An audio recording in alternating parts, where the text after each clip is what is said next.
As the UEFA Champions League progresses into its knockout stages, the excitement is palpable among football fans worldwide.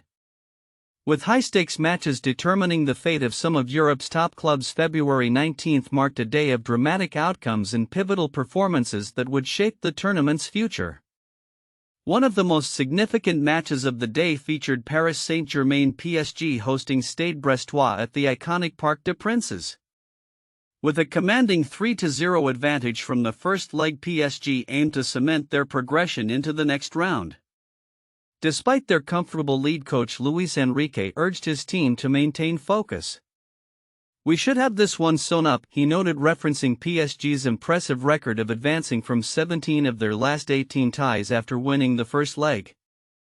The match was set against a backdrop of history, as Brest had not won any of their last 18 visits to Paris. In a parallel match, Bayern Munich faced Celtic in a tense second leg. After a hard-fought first leg that ended 2-1 in favor of Bayern, the stakes were high. The match took a dramatic turn when Celtic's Nicolas Koon scored in the 63rd minute to level the aggregate score at 2-2. However, Bayern's Alphonso Davies delivered a last-minute equalizer in stoppage time, sealing a 1-1 draw for the night and a 3-2 victory on aggregate. "What a game here at the Allianz Arena," exclaimed a Bundesliga source, highlighting the intense competition and Bayern's resilience under pressure. As the day unfolded, more matches took place, including Borussia Dortmund against Sporting CP and Real Madrid against Manchester City, both of which promised to deliver further excitement. The outcomes of these matches would be crucial in determining the final lineup for the Champions League round of 16, with the draw scheduled for February 21. Analysts and fans alike are closely watching how the remaining fixtures will shape the narrative of this prestigious tournament. In addition to the matches, UEFA also recognized standout performances through its Player of the Match awards, which were handed out after every game. This season has already seen notable players like PSG's Ousmane Dembélé and Bayern's Harry Kane making headlines with their exploits on the pitch. Dembélé, who has been on a scoring spree, was anticipated to play a crucial role in PSG's match against Brest, having tallied an impressive 18 goals in just 12 games. The round of 16 promises to be an exhilarating phase of the tournament, with elite teams like Bayern Munich and PSG demonstrating their capabilities. As clubs vie for the coveted title, the implications of each match resonate far beyond the pitch, impacting team morale and fan engagement.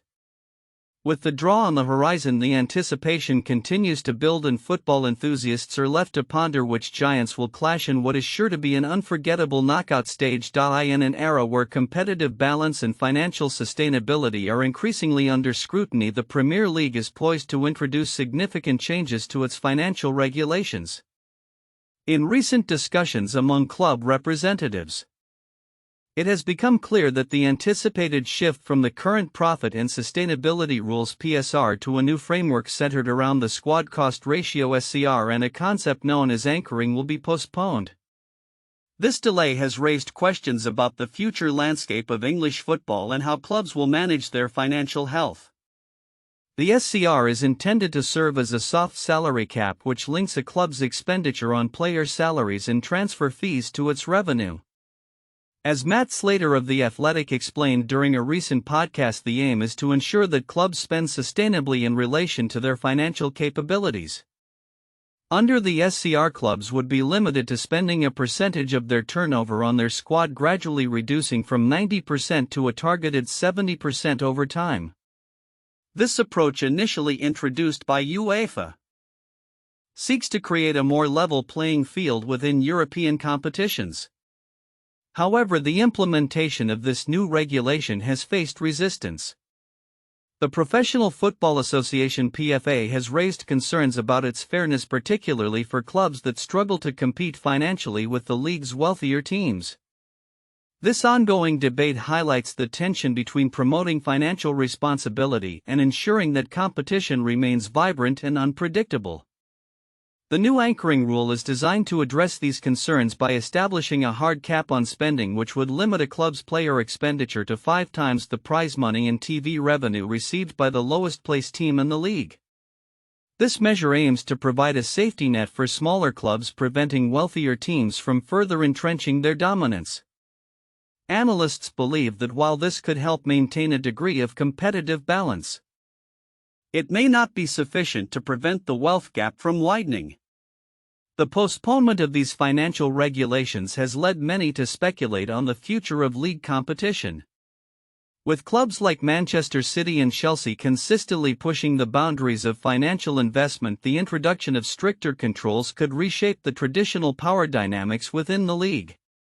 As Jacob Whitehead from The Athletic noted, the potential for a more equitable distribution of resources could alter the competitive landscape, making way for more teams to challenge the established elite.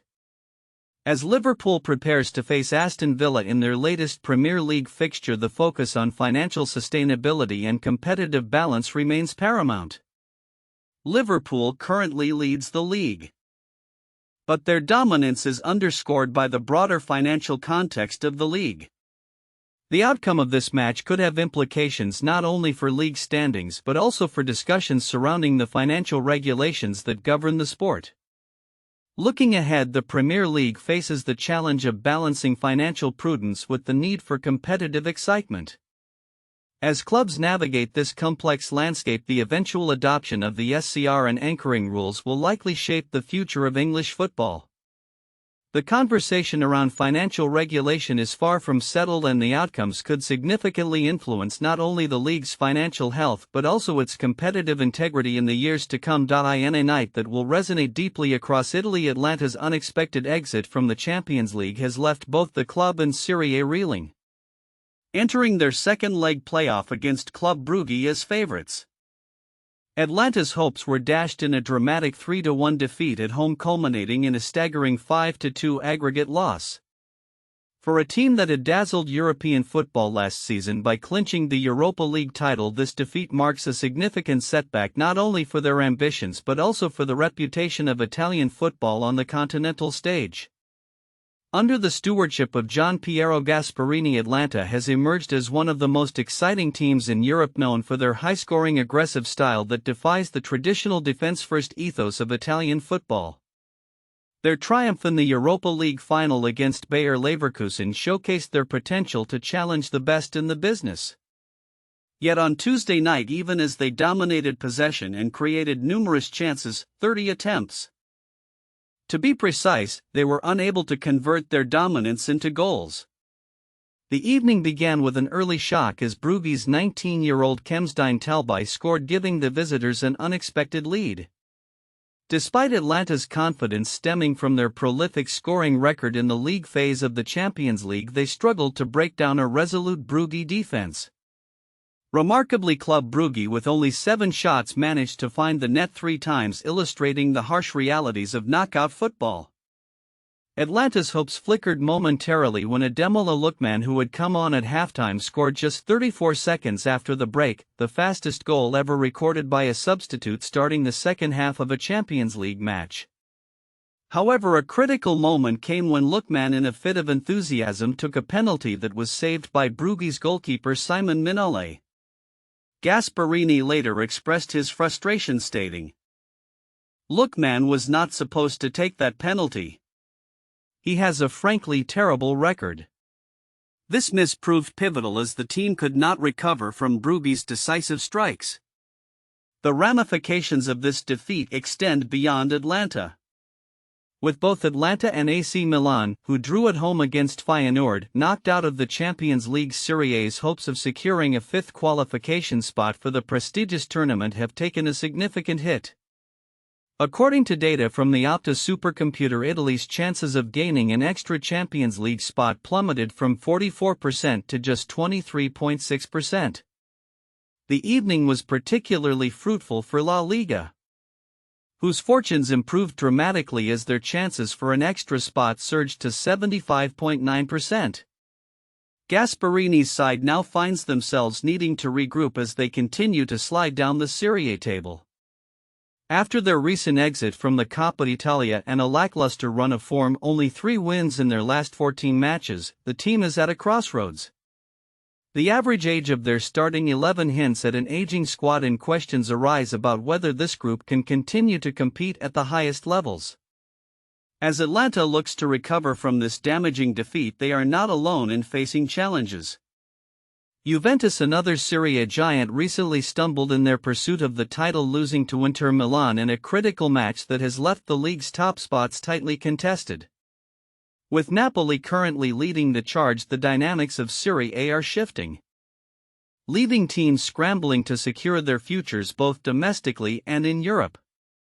In the coming weeks, the focus will be on whether Atalanta can rediscover their form and mount a challenge for the Champions League spots in Serie A, or if this defeat signals the beginning of a more profound decline for a club that has brought excitement back to Italian football.